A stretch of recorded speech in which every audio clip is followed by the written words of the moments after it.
The house was silent, save for the low hum of the air conditioner and the occasional creak of old wood settling into the night. I lay awake, staring at the ceiling, counting the seconds between the ticks of the wall clock. Sleep had become a stranger to me lately, slipping further out of reach with each passing night. It wasn't always like this. There was a time when laughter filled these rooms, when warmth and comfort lived here. But somewhere between the late nights and the cold shoulders, my husband and I had become nothing more than strangers sharing a roof. His words had grown sharp, his gaze indifferent. Conversations were now brief, transactional exchanges devoid of affection or interest. And I had become invisible, a ghost wandering her own home. Then there was Caleb, my husband's son from his first marriage. He moved back in 6 months ago after finishing college, saying he needed time to figure things out. I hadn't thought much of it then. He was respectful, quiet, and seemed to carry the same weight of unspoken tension that filled the house. We shared polite nods, occasional meals, and over time, moments that began to linger longer than they should. It started small, late-night talks in the kitchen, laughter over burnt toast, him helping me fix the loose hinge on the cupboard door. Innocent things, really. But they began to chip away at the wall I'd built around myself. Caleb saw me, not as a stepmother, not as a burden or obligation, but as a person. Someone with thoughts, frustrations, and dreams long buried beneath years of neglect. I didn't seek it. I told myself that every time he smiled at me a little too long. I reminded myself of it when our fingers brushed while passing dishes, when he listened, truly listened, to me vent about my day. I dismissed the feeling as loneliness, a fleeting yearning for something more than cold silence. But lately, that silence between us had become heavy, almost electric.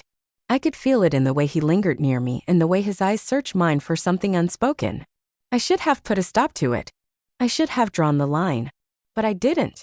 And that night, as I drifted in and out of uneasy sleep, I heard my door creak open. I thought it was the wind at first.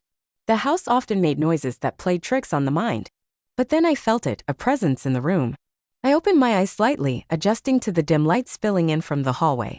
Caleb stood at the doorway, silent, unmoving. Our eyes met, and in that instant, 1,000 thoughts raced through my mind. I should have said something. I should have asked him what he needed. But I didn't, and that was the beginning. Caleb didn't move from the doorway, and I didn't speak. The air felt charged, thick with anticipation, and for a moment, all I could hear was the faint rustle of curtains and the rapid thud of my heartbeat. I sat up slightly, pulling the blanket around me, confused but strangely unafraid. "Are you okay?" I asked, my voice barely above a whisper. He nodded, stepping into the room. "I couldn't sleep," he said. I heard you tossing and turning." His eyes held mine, searching, uncertain. There was a vulnerability in his voice, something raw and unfiltered. I should have told him to go back to bed, to not cross this line, but I didn't. Instead, I patted the edge of the bed, offering a seat like I had countless times before when he needed advice or comfort. He sat down, his shoulders tense, hands clasped tightly in his lap. Silence stretched between us, uncomfortable at first, then familiar. We had always existed in this strange space, neither too close nor too distant, but tonight it felt different. Unspoken words hovered in the air, daring to surface. "I don't know how you do it," Caleb said finally, breaking the silence. "Live with someone who doesn't see you." The words hit harder than I expected. I looked away, blinking back the sting in my eyes. "You get used to it," I murmured, though even I didn't believe that anymore. "You shouldn't have to," he said, his voice low but firm. "You deserve better." I turned to face him, heart pounding.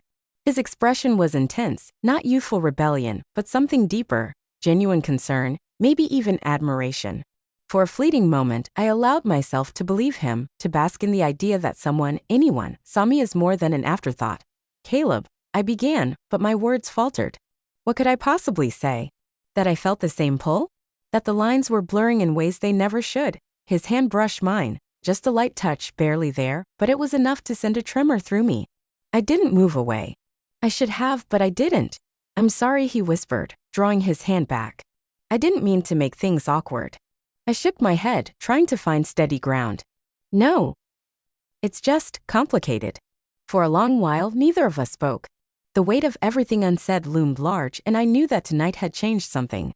We hadn't crossed any tangible boundary, but emotionally, we were already too close to the edge. "I should go," Caleb said, standing slowly. I nodded, unable to find my voice. As he walked to the door, he paused. "You're not invisible. Not to me." And with that, he was gone, leaving behind a silence far heavier than before. The days that followed were filled with a strange tension, as if the air in the house had thickened, charged with something neither of us dared name. Caleb and I avoided being alone together, yet our paths always seemed to cross, too often to be coincidence. A glance across the dinner table, an accidental brush of shoulders in the hallway, lingering conversations that never quite crossed the line but hovered dangerously close. I could feel it, something shifting inside me. The emotional distance from my husband had long ago become a chasm, one neither of us tried to bridge anymore. He came home late, left early, and when we did speak, it was clipped and cold. If he noticed the change in me, he didn't show it. In his world, I was a fixture, a silent, predictable presence. But Caleb, he saw the cracks, the weariness, the quiet longing I tried so hard to bury. And slowly, despite every voice in my head warning me, I found myself drawn to him, pulled into a gravity I couldn't resist. One evening, as I stood in the kitchen drying dishes, I felt his presence before I heard him. Caleb leaned against the doorway, arms crossed, watching me with a gaze that felt both familiar and entirely new. "You're quiet," he said. "I've had a lot on my mind," I replied, not turning to face him. He stepped closer, his voice softer now. "About the other night?" I nodded, setting down the dish towel. It was a moment. We were both vulnerable. He didn't speak right away, and when I finally met his eyes, I saw something unspoken flicker there, uncertainty, desire, guilt, all tangled together. "I haven't stopped thinking about it," he confessed, his voice barely above a whisper. My heart raced. I should have walked away, changed the subject, anything to avoid what I knew was coming. But I stood still, rooted in place, unable to move. "Caleb, we can't." "I know," he said quickly.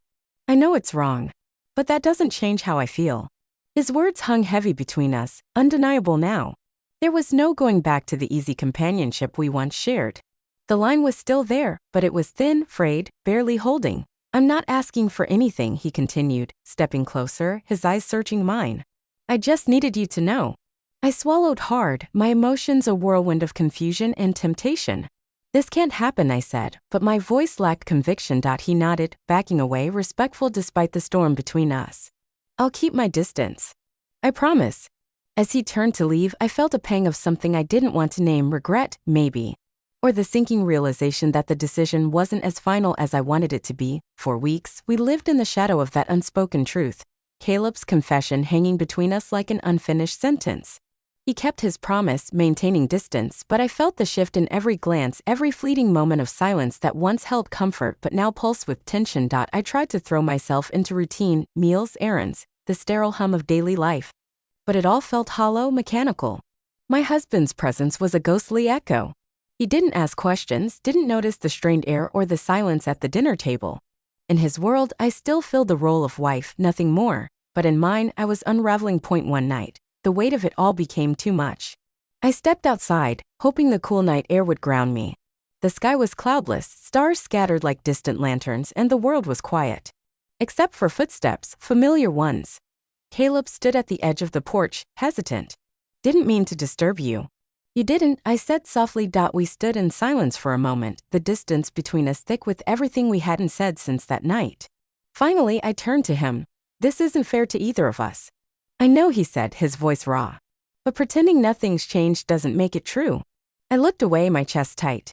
He was right. We were both caught in a storm of emotions we hadn't asked for. The connection between us wasn't born from recklessness, it had crept in slowly, fed by neglect, silence, and unmet needs. "I care about you," I admitted, the words trembling on my lips. "But caring isn't enough. Not like this." Caleb nodded, eyes glistening with restraint. "I just wanted you to feel seen.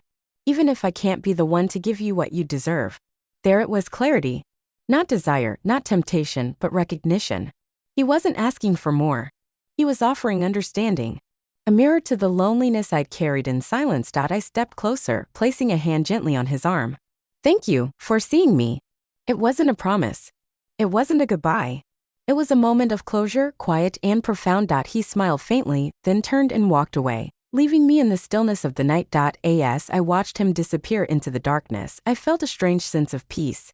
The storm had passed, not with destruction, but with resolution. And though the path ahead remained uncertain, I knew I could face it with clearer eyes and a steadier heart.